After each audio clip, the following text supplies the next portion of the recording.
You know, we went into the weekend worrying about Kim Jong-un starting a war. We came out of it wondering if our president is cutting eye holes out of his bed sheets.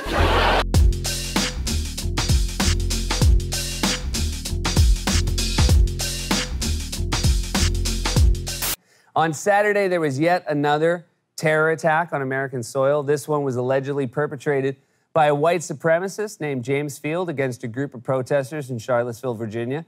He drove his car into a crowd and killed a woman named Heather Heyer. It was a horrifying incident that left most of the country stunned and terrified. But on Saturday, you didn't hear her name or the terrorist's name or even the word terrorist from our president. What you heard instead was this. We're closely following the terrible events unfolding in Charlottesville, Virginia.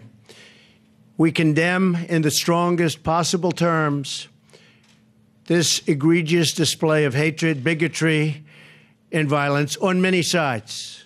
On many sides.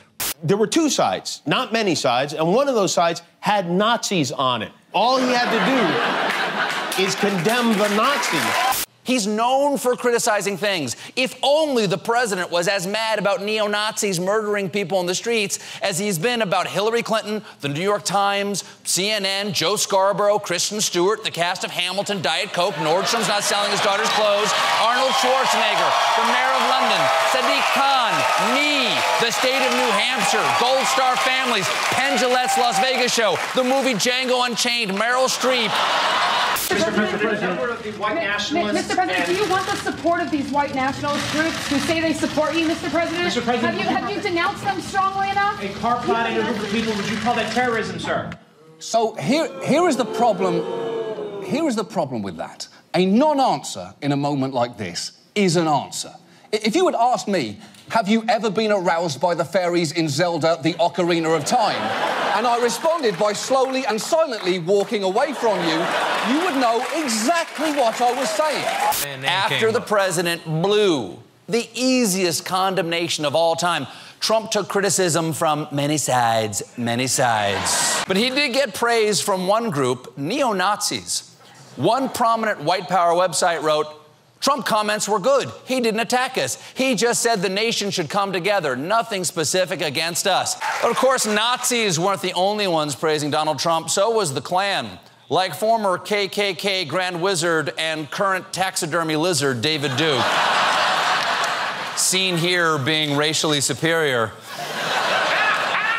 Duke. We are determined to take our country back. We're going to fulfill the promises of Donald Trump. That's what we believed in. That's why we voted for Donald Trump, because he said he's going to take our country back, and that's what we got to do.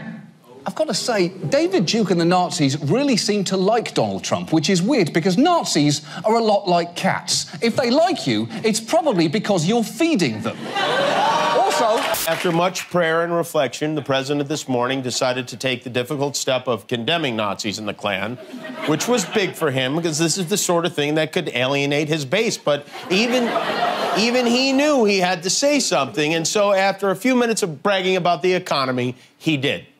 Racism is evil, and those who cause violence in its name are criminals and thugs, including the KKK, neo-Nazis, white supremacists, and other hate groups that are repugnant to everything we hold dear as Americans. What a difference a teleprompter makes, you know? It's like, it's night and day. He sounds like a kid whose parents made him apologize for egging their neighbor's house. Some ignored it or played it down when Donald Trump claimed our first black president was born in this country. It was racist and insane, but he was written off as a clown, a bitter little man who didn't know an American could have a name like Barack Obama. Then he called Mexicans rapists during the speech announcing his candidacy. He called Elizabeth Warren Pocahontas. Then he brought Steve Bannon to the White House with him, worked to take away voting rights from black people, and hammered away at the idea that Chicago was a wasteland because of the violent black people living there.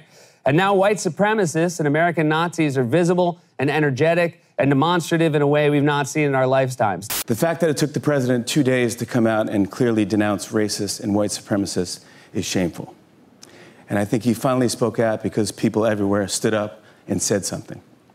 It's important for everyone, especially white people in this country, to speak out against this. Ignoring it is just as bad as supporting it. The leader of our country is called the president because he's supposed to preside over our society. His job is to lead, to cajole, to scold, to correct our path, to lift up what is good about us, and to absolutely and unequivocally and immediately condemn what is evil in us. And if he does not do that, if he does not preside over our society, then he is not a president. You can stand for a nation or you can stand for a hateful movement. You can't do both. And if you don't make the right choice, I'm confident that the American voter will. Thank you, guys.